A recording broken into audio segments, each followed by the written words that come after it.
ሰላም ጤና ይስጥልን ተመልካቾቻችን እንደምን ዋላችሁ እንደምን አመሻችሁ ከአንከር ሚዲያ ዝግጅት ክፍል ያክብሮ ሰላምታችንን እናቀርባለን የዕለቱን ዜናዎችን ይዤ ቀርብ ያለው መልካም ቆይታ አብይ አህመድ በጅማ በአጋሩና በበሻሻ ከተሞች የተሰሩ የኮሪደር ልማት ስራዎችን በመመረቅና በመጎብኘት ሰበብ የቀድሞ የኦሮሚያ ክልል ፕሬዝዳንቶችን የቀድሞ ጉምቱ የኦህዴድ ባለስልጣናትን ያሁኑን የኦሮሚያ ክልል ፕሬዝዳንትና የኦሮሚያ ብልጽግና ባለስልጣናትን እንዲሁም የመከላከያ ሰራዊት አመራሮችን በጅማ ከተማ በመሰብሰብ ባለፉት 6 የስልጣን ዘመናችን ምን ጉዳዮችን አሳካን በቀጣይስ ምን ጉዳዮችን መስራት አለብን በሚል ልዩና ጥልቅ ውይይት ማድረጋቸውና ውሳኔ ማሳለፋቸው ከዚህ ቀደም መዘገቡ የሚታወስ ነው።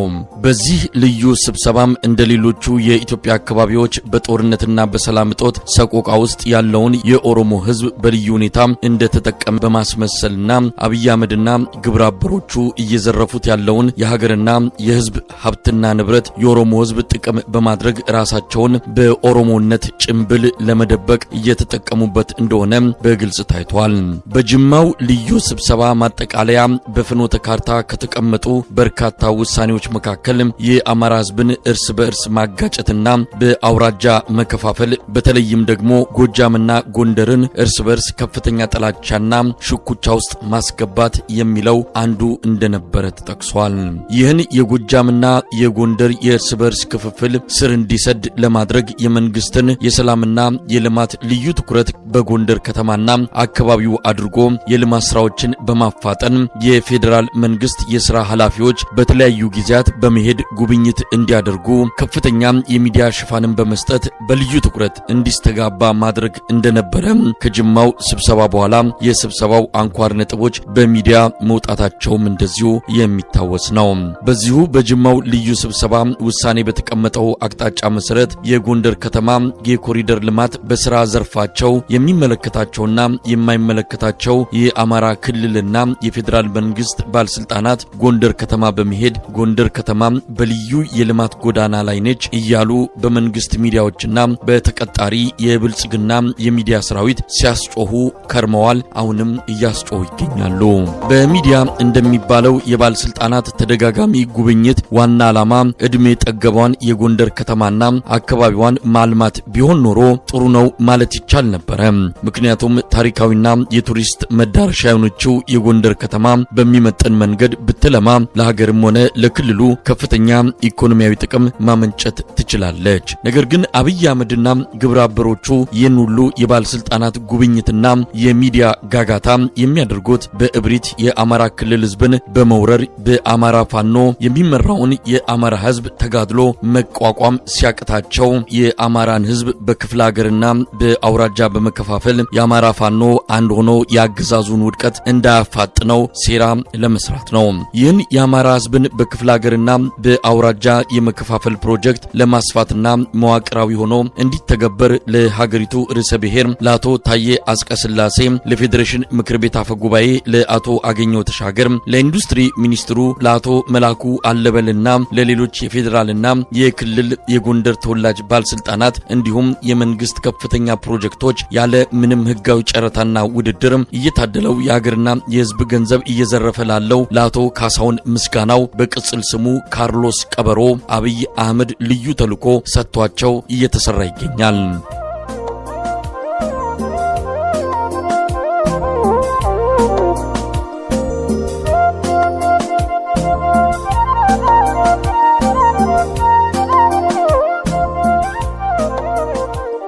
በነገራችን ላይ አቶ ካሳሁን ምስጋናው ከመጣውና ከሄደው የመንግስት መዋቅር ጋር የሀገርና የህዝብ ሀብት በመዝረፍ በአጭር ጊዜ ውስጥ የሀብት ማማ ላይ የወጣና በማፊያ ስራውም ካርሎስ የሚለውን ቅጽል ስም ያገኘ ጥገኛና ጸረ ህዝብ ባለሀብት ነው።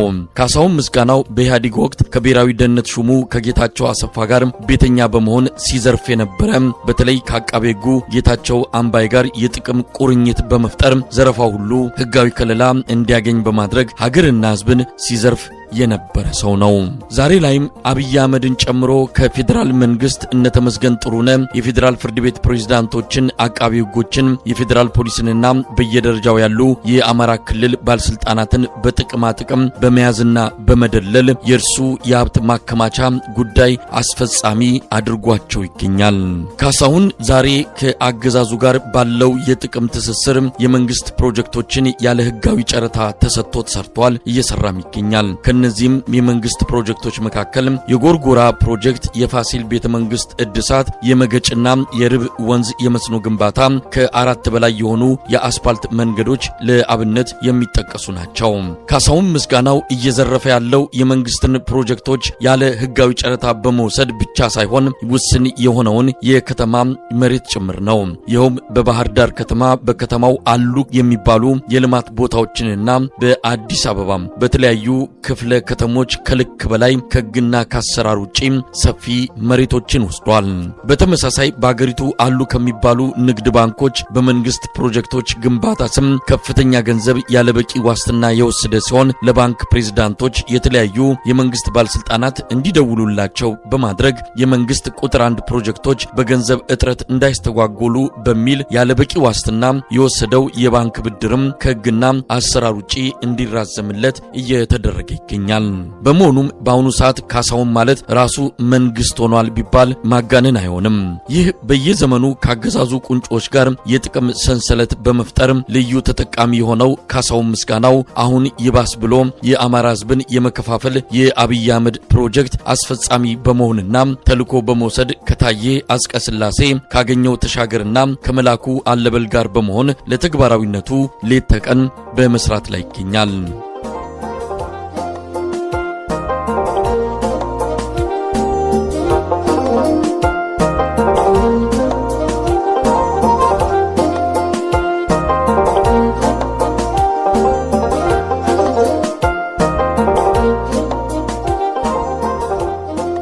የአማራ ክልልን ለመከፋፈል ይመቻቸው ዘንድ በጅማው ልዩ ስብሰባ ውሳኔ መሰረት ካገዛዙ በተሰጣቸው ቀጥተኛ ተልዕኮ አማካኝነት አንዱ የአማራ ክልል አካባቢ መንግስታዊ የዘር ፍጅት ከታወጀበት የአማራ ክልል በተለየ ሁኔታ የመንግስት ደጋፊና ሰላማዊ በመሆኑ በልዩ ትኩረት የመንግስት ልማት ተጠቃሚ የሆነ ለማስመሰል ጎንደርን እንሞሽራት የሚል አጀንዳ ቀርጸው እየሰሩ ይገኛሉ። ይህን ጎንደርን እንሞሽራት የሚለውን የአማራ ክልልን የመከፋፈያ አጀንዳ ተግባራዊ ለማድረግ የጎንደር ተወላጅ ባለስልጣናትና አቶ ካሳሁን ምስጋናው የጎንደር አካባቢ ተወላጅ ባለሀብቶችን በመሰብሰብ አሁን ጊዜው የጎንደር ስለሆነ ጎንደርን ልንሞሽራት ይገባል፣ ስለሆነም በቂ ገንዘብ ማዋጣት አለባቸው እያለ ይገኛል። ተሰብሳቢ ባለሀብቶችም በቂ ገንዘብ እንድናገኝና የልማት አጀንዳውም ክልላዊ እንዲሆን ገንዘብ ማዋጣቱ ለምን በአማራ ክልል ደረጃ አይሆንም ብለው ይጠይቃሉ። ይሁን እንጂ የጎንደርን እንሞሽራት አጀንዳ ዋና ዓላማ በእውነት ጎንደርን በልማት መሞሸር ሳይሆን የአማራ ክልልን መከፋፈልና ጎንደር ክፍለ ሀገር ራሱን የቻለ ክልል መሆን አለበት የሚለውን ሌላኛውን አጀንዳ የማለማመድ በመሆኑ ሰብሳቢዎቹ ሊቀበሏቸው አልፈቀዱም። ከጊዜ በኋላ አሁን ላይ አሻሽለው ያቀረቡት ሐሳብ ደግሞ የፌደራል መንግስት ኃላፊነት ወስዶ በፕሬዝዳንት ታዬ አጽቀሥላሴና በካሳሁን ምስጋናው አስተባባሪነት እየሰራ ቢሆንም በጎንደር ከተማ ከንቲባ ፊርማ ሁሉም የአማራ ክልል ተወላጅ ባለሀብት እንዲገኝ ወስነው ሚያዝያ 20 ቀን 2017 ዓ.ም በሸራተን አዲስ ሆቴል ኑ ጎንደርን እንሞሽራት የሚል መጥሪያ አዘጋጅተው በመበተን ላይ ይገኛሉ። በጣም በሚያሳዝን ሁኔታ ይህ ኑ ጎንደርን እንሞሽራት የአማራ ክልልን የመከፋፈል ፕሮጀክት የጠቅላይ ሚኒስትሩና የፕሬዝዳንቱ ትዕዛዝ በመሆኑ በዚህ ስብሰባ ላይ ተገኝቶ ገንዘብ የማያዋጣ ባለሀብት የተለያዩ እርምጃዎች ሊወሰድበት እንደሚችል በአስተባባሪው በካሳሁን ምስጋናውና በአንዳንድ የጎንደር ካድሬዎች በኩል በማስፈራራት መልክ በግልጽ እየተነገረ ይገኛል።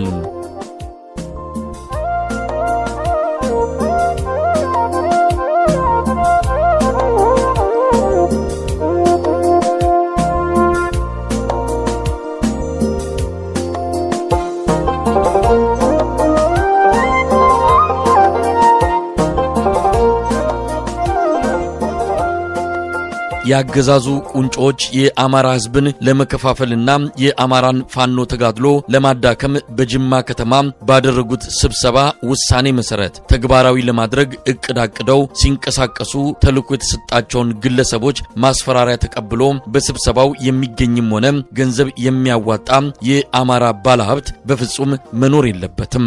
ባለሀብቱ ባላወቀውና ባልተረዳው መንገድ የአብይ አህመድ አገዛዝ የአማራ ህዝብን የመከፋፈልና የማዳከም ሴራ ተካፋይና አስፈጻሚ ይሆናል ማለት ነው። በአሁኑ ወቅት መንግስት ለአማራ ህዝብ የሚያስብ ቢሆን ኖሮ የአማራ ባለሀብቶችን የአማራ ክልልን ለማልማት ገንዘብ አዋጡ ከማለቱ በፊት በወሎና በደብረ ብርሃን በስደተኛ ጣቢያዎች ያሉ ተፈናቃዮች መሰረታዊ ፍላጎታቸው ተሟልቶላቸው ወደ ቀያቸው እንዲመለሱ ወይም መደበኛ ኑሮ እንዲኖሩ ለማስቻል በጎጃምና በጎንደር ያሉ ለችግር የተጋለጡ ወገኖች ቅድሚያ ድጋፍ እንዲያገኙ ገንዘብ አዋጡ ቢባል እውነትና ሰባዊነትም ይሆን ነበር። ነገር ግን አሁን ይህን አማራ ክልልን በክፍለ ሀገርና በአውራጃ የመከፋፈል ሴራ ተግባራዊ እንዳይሆን እንደ አማራ ክልል ገንዘብ ተዋጥቶ እንደ አማራ መልማት ይኖርብናል ማለት ያስፈልጋል። በአሁኑ ወቅት መንግስት የአማራ ክልልን ልማት የሚፈልግ ቢሆን ኖሮ ቀድሞ የነበሩትን የትምህርትና የጤና ተቋማት በድሮንና በከባድ የጦር መሳሪያዎች እንዳይወድሙ በዓለም አቀፍ የጦርነት ህግ መሰረት ጦርነቱን ማካሄድና ንጹሃን አማራዎች በጅምላ በድሮን እንዳይጨፈጨፉ አስገድዶ መድፈርን የጦርነት ስልት አለማድረግና በአማራ ክልል የጦር ወንጀል እንዳይፈጸም ማድረግ ይችል ነበር። ከዚህ በተጨማሪ መንግስት የአማራ ክልል በእውነት እንዲለማ ቢፈልግ ኖሮ በኢህአዴግ ዘመንና ከዚያ በኋላ በጀት ተመድቦላቸው በግንባታ ላይ የነበሩ የአስፓልት መንገዶች፣ የባቡር ጣቢያዎችና መስመሮች፣ የኢንዱስትሪ ፓርኮች፣ የኤሌክትሪክ ኃይል ማከፋፈያ ጣቢያዎችና ንዑስ ጣቢያዎች እንዲሁም የግብርና ምርቶች ማቀነባበሪያ ፋብሪካዎች እንዳይቆሙ ያደርግ ነበር። ስለሆነም እንደነ አገኘው ተሻገር፣ ታዬ አስቀስላሴ፣ መላኩ አለበልና ካሳውን ምስጋናው ይህን የአማራ ክልልን የመከፋፈልና የመበታተን የአብይ አህመድ እኩይ ሴራን የሚቀበልና ተልዕኮ ወስዶ የሚፈጽም የአማራ ባለሀብትም ሆነ ሌላ ወገን ካለ በአማራ ህዝብ ላይ መንግስታዊ የዘር ፍጅት ጦርነት አውጆ ህዝብን ያለ ምህረት እየጨፈጨፈ ካለው ከአብይ አህመድ አገዛዝ ተለይቶ የሚታይ አይሆንም። ልብ ያለው ልብ ሊል ይገባል። በርካታ አካባቢዎች ከአገዛዙ ሰራዊት ቁጥጥር ውጪ የሆኑ ነው። የአማራ ፋኖ በጎጃም በአዲስ መልክ ከተደራጀ በኋላ የተጀመረው መጠነ ሰፊ የማጥቃት እርምጃ በዋናነት ዳንግላ፣ አዲስ ቅዳም፣ ቋሪት፣ ደጋዳሞት፣ አዴት፣ ፍኖተ ሰላም፣ ቲሊሊ አካባቢዎች መጠነ ሰፊ እንቅስቃሴ በመደረግ ላይ መሆኑን የአማራ ፋኖ በጎጃም የህዝብ ግንኙነት ኃላፊ ለአንከር ሚዲያ ገልጸዋል። መንገዶች ተዘግተዋል። ደንበጫንና ማኑኤል ብርቱ ውጊያ እየተደረገ ነው። ከፍተኛ የሰራዊት ኪሳራ የደረሰበት የአብይ አህመድ አገዛዝ በኢትዮጵያ አየር መንገድ አውሮፕላኖች ወታደሮችን እያጓጓዘ መሆኑም ታውቋል። ፋኖ ማርሸት ፀሐይ የአማራ ፋኖ በጎጃም የህዝብ ግንኙነት ኃላፊ የኢትዮጵያ አየር መንገድ ከድርጊቱ ካልተቆጠበ ለሚደርሰው ማንኛውም አይነት ጉዳት ኃላፊነቱን እንዲወስድ በመግለጽ አስጠንቅቀዋል። በየአቅጣጫው ፍልሚያው ተጠናክሮ እየተካሄደም ነው ይላሉ ፋኖ ማርሸት ፀሐይ።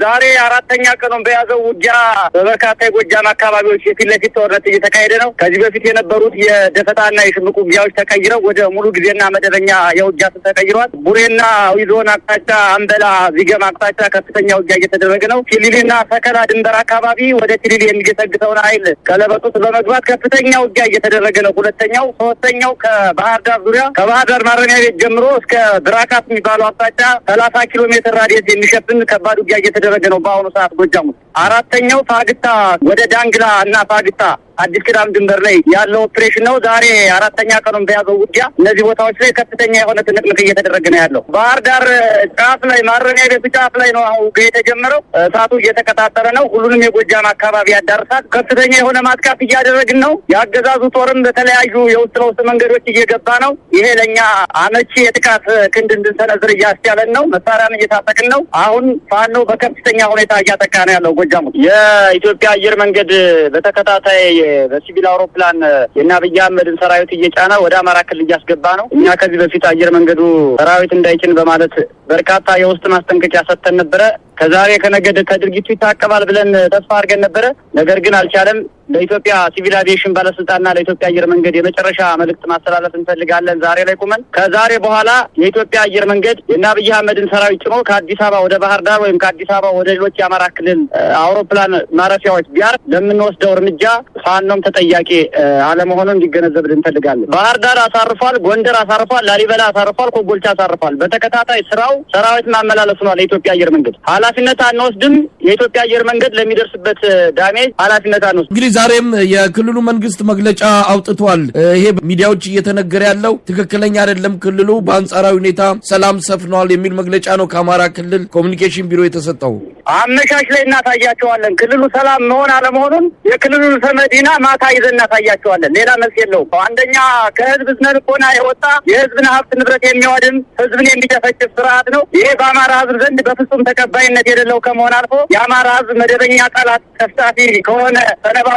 የአማራ ህዝብን በዚህ ደረጃ ራሱን አውቆ በፋኖነት እንቅስቃሴ ውስጥ መስመሩን አስምሮ እየተዋጋ ከተነባበተ ያው የቆየ የሚታወቅ ጉዳይ ነው። ሶስተኛው በመሳሪያ ነው። እንደሚታወቀው እኛ አሜሪካም አደግፈንም ከሩሲያም አንገዛም፣ ከቻይናም አንገዛም፣ ከሱዳንም ከኤርትራ መሳሪያ አንገዛም። ይሄ ሁሉ የምንታጠቀው መሳሪያ የምንተኩሰው ጥይት ከራሱ ከብልጽግና ጦር ነው የሚገኘውና በራሱ መሳሪያ በራሱ ሰራዊት ነው እየተዋጋ ነው ያለ ነው። በበርካታ ቦታዎች ቢሰላ በቀን 2 ሻለቃ የሚሆን ጦር እንማርካለን፣ እናስገዳለን። 2 ሻለቃ ማለት 1 ሻለቃ አሁን 150 አባል ነው ያለው በአብይ አህመድ አስተዳደር። ከዚህ በፊት 480 ነበረ 1 ሻለቃ፣ አሁን አውርደነዋል፣ ወደ 150 አድርሰናቸዋል። በ2 ሻለቃ ማለት 150 ሲባዛ በ2 ማለት ነው 300 አካባቢ የሰው ኃይል በቀን ውስጥ ከነ መሳሪያው እናስገዳለን፣ እንደመሳለን። በህይወት የሚገኙት የጠላት ኃይሎች ምን ጊዜም እንደምናደርገው በእንክብካቤ ቃለ መጠይቅ እየተደረገላቸው፣ ልብስ እየተቀየረላቸው፣ መታወቂያ እየተሰጡ ወደ የቤተሰቦቻቸው እየተላኩ ነው የሚገኙት። በሚገርም ሁኔታ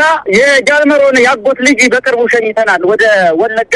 እስከዚህ ድረስ የጠላትን ሰራዊት እየማረክን እየደመሰስን ወደ ቤተሰቦች እየሸኘን ነው የምንገኘው እና በከፍተኛ ደረጃ የጠላትን ኃይል እያዳከም ነው። ከተሞችን ከመያዝና ሌሎች አገዛዙን የወታደራዊ ይዞታዎች ከመቆጣጠር አንጻር ምን ያህል ሰፊ ስራ እየተሰራ ነው? በጣም በሰፊው እየተሰራ ነው። አሁን በብርጌድ ካደራጀ ነው በክፍለ ጦር ካዋቀር ነው ፋኖ አልፎ ወጣቱ በከፍተኛ ሁኔታ ትንቅንቅ ውስጥ ነው ያለው። በጀሌ እየገባ መሳሪያ የሚማርከው በጀሌ እየገባ ዋጋ የሚከፍለው ወጣት ይበልጣል። ይሄ ህዝባዊ መሆኑን ነው የሚያሳይ። የውጊያ ስትራቴጂያችንም ለህዝብን ያሳተፈ ነው። ይሄኛው ሌላኛው መንገድ ነው። ስለዚህ በእያንዳንዱ ከተሞችና በእያንዳንዱ የገጠር ቦታዎች ጠላት የሚንቀሳቀስባቸውን ስትራቴጂክ ቦታዎች ለመቆጣጠር ህዝብን ጭምር እያሳተፍን ያለ ነው እና በቅርብ ወራት ውስጥ በዚህ ከቀጠልን የጠላትን አከርካሪ ሰብረን ወደምንፈልገው አቅጣጫ ጉዟችን እንጀምራለን ብለን እናስባለን።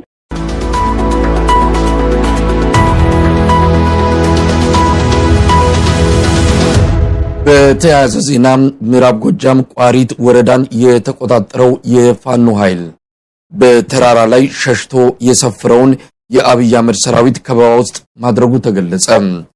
በሰሞኑ ውጊያ 2 ቀበሌዎች ላይ መሽጎ የነበረው የአብይ አህመድ ሰራዊት በደረሰበት ምት አብዛኛው ወደ አዴት አቅጣጫ የሸሸ ሲሆን የተወሰነው ኃይል አዳማ በሚባል ተራራ ላይ ሰፍሮ ወዴትም መሄድ በማይችልበት ቀለበት ውስጥ እንደሚገኝ የቀጠናው የፋኖ አመራር አባል ለአንከር ሚዲያ ገልጸዋል።